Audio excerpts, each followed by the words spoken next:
just fixing up our sleepers.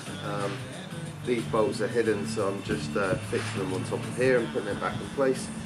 But the way I always do it is measure down 5 centimeters across, pre-drill it, countersink it, and then fix in the bolt.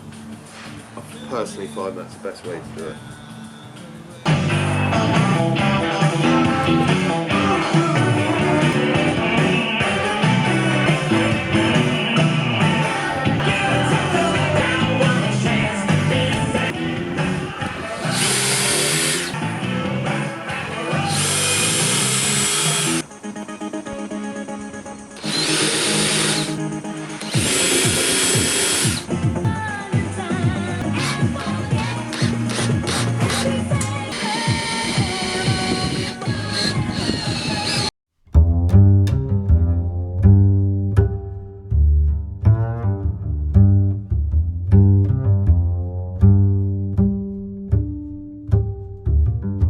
Stick magic at the front of your message.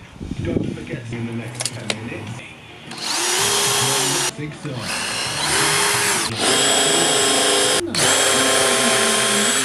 Underwritten by you. We've got loads of great offers at Morrison's this Mother's Day.